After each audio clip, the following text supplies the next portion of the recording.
বন্ধু, আজকে স্যার অনেক সুন্দর ক্লাস নিছে না বল? হ্যাঁ, আজকে ক্লাসটা ভালো হয়েছে। আসলে স্যারটা অনেক সুন্দর ক্লাস নেয় রে।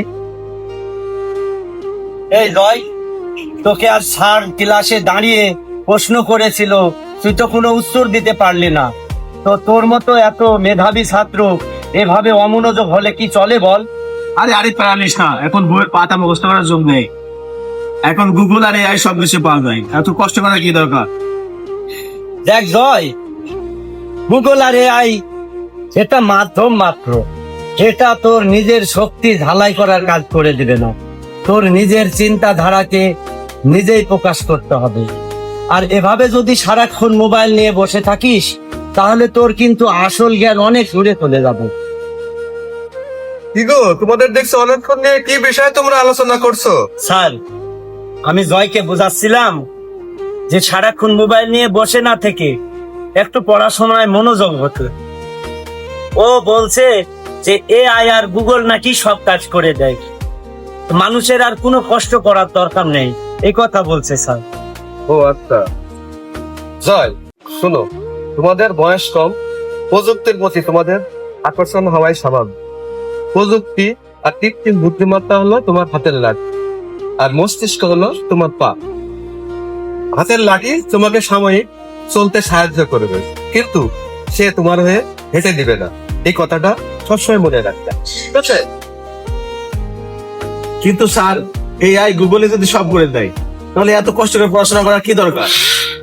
সুন্দর প্রশ্ন করেছো। এআই ও প্রযুক্তি তোমাকে তথ্য দিতে পারে, কিন্তু সহানুভূতি, সৃজনশীলতা ও নৈতিকতা কেবল একমাত্র মানুষের ভিতরেই থাকে। তুমি যদি তোমার নিজের মস্তিষ্ক ব্যবহার করা বন্ধ করে দাও তাহলে তোমার চিন্তা শক্তিতে মরিচা ধরে যাবে। আচ্ছা বলো তো, একটি উড়োজাহাজ আকাশে উড়ার আগে ইঞ্জিনিয়ার একটি পাখি উড়ার কৌশলটা দেখে সে কি শিক্ষা নেয় নাই? ঠিক বলেছেন স্যার, এটাকে বায়োমিক্রি বলে। ঠিক তাই, প্রকৃতি ও মানব থেকে এই প্রযুক্তির জন্ম। তাই প্রযুক্তি ব্যবহারকারী ও নিয়ন্ত্রক হও। তোমার মেধা অমূল্য সম্পদ, এটাকে অবহেলা করো না। আচ্ছা ঠিক আছে, অনেক কথাই তো হলো। আর তোমরা সবাই এআই নিয়ে পড়ে থাকো না, একটু নিজেরা নিজের পড়াশোনার প্রতি মনোযোগী হও। আর আমার আবার সামনের ক্লাসের সময় হয়ে গেছে, আমি সামনের ক্লাসে গেলাম, তোমরাও ক্লাসের দিকে চলে যাও, ঠিক আছে? ভালো থেকো। আচ্ছা ঠিক আছে।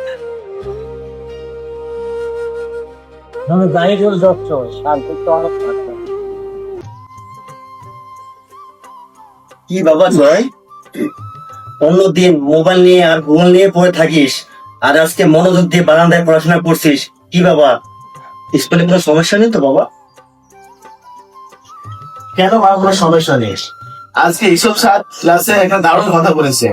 তিনি বলেছেন প্রযুক্তি আমাদের পথ দেখাতে পারে, কিন্তু গন্তব্য পৌঁছানোর জন্য পরিশ্রমটুকু আমাদের নিজেদের করতে হবে।